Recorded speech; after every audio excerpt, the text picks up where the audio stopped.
Hello students, this is Bhupendra. Online study की इस series में आज हम चैप्टर 3 विमीय विश्लेषण के नेक्स्ट टॉपिक के बारे में चर्चा करेंगे। तो हमारा टॉपिक ये था विभिन्न भौतियों को राशियों के मध्य संबंध स्थापित करना।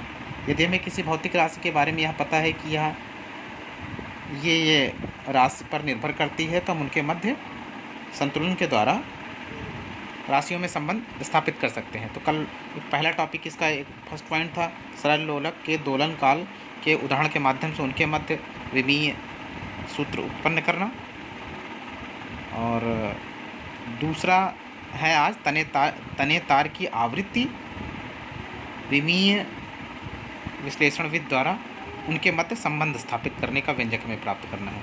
तो यहाँ पे दिया गया है किसी तने तार की आवृत्ति जिसे हम n से प्रदर्शित करते हैं, इनका मतलब फ्रीक्वेंसी, तार पर लगे तनाव f, तार की लंबाई l तथा तार के प्रति एकांक लंबाई के द्रव्यमान m पर निर्भर करती है।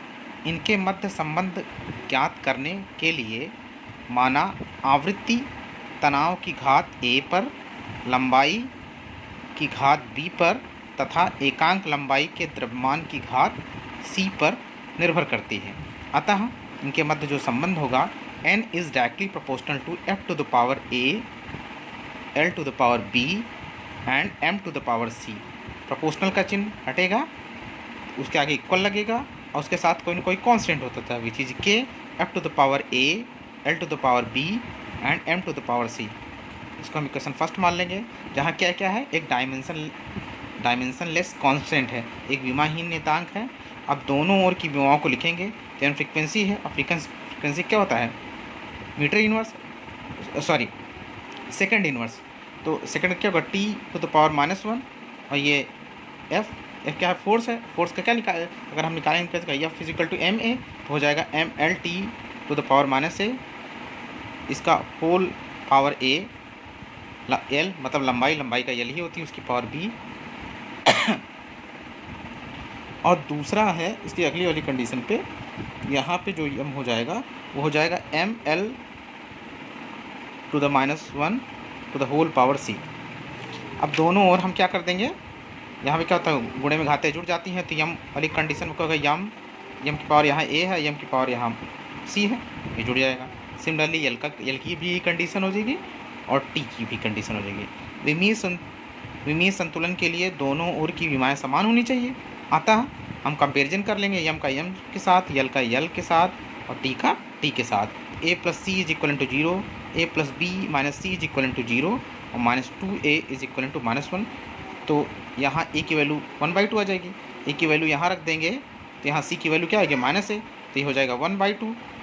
उसके c के टर्म पे यहाँ a निकल आया और a के टर्म पे हम c को निकाल सकते हैं। तो मतलब after solving we can find out the value of a b c, और now we putting the value of a b c in equation first. तो n is equal to k, f की वैल्यू a थी तो वहाँ 1/2, similarly l की वैल्यू m की पावर -2, ये -1/2 जब नीचे ले जाएंगे तो f के नीचे आ जाएगा। तो इसको हम लिख सकते हैं n is equal to k by l f by m to the whole power 1/2। 1/2 को हम √2 भी लिख सकते हैं। तो ये प्रयोगों से प्राप्त परिणामों के आधार पर ये जो डायमेंशनलेस कांस्टेंट है उसकी वैल्यू आती है 1/2। n is equal to 1/2l √f/m। यही हमारा तनिक तार की आवृत्ति का विमीय विश्लेषण विधि द्वारा प्राप्त व्यंजक है। अब यहाँ पे हम इसके बारे में कुछ कंक्लूजन निकलता है, जैसे अब विमाओं की रीत की सीमाएं क्या क्या होती हैं। तो इसकी कुछ ऐसे विशेष सीमाएं होती हैं, जैसे इस रीत से किसी सूत्र में उपस्थित विमाहीन नियतांक का मान ज्ञात नहीं किया जा सकता। इस रीत से केवल भौतिक राशियों के घातों के गुणनफल पर आधारित सूत्र प्राप्त किए जा सकते हैं। जोड़ने तथा घटाने संबंधी पदों वाले सूत्र स्थापित नहीं किए जा सकते। केवल उन विमाओं की सत्यता की जाँच की जा सकती है। Just suppose that v is equal to u plus 80, s is equal to ut plus half 80 square. और नेक्स्ट है, यदि कोई भौतिक राशि 3 से अधिक राशियों पर निर्भर करती है तो उनके बीच इस रीत से संबंध स्थापित नहीं किया जा सकता, क्योंकि m, l व t की घातों को सम करने पर केवल 3 समीकरण बनते हैं और उन्हीं 3 घातों को ही मान ज्ञात कर सकते हैं।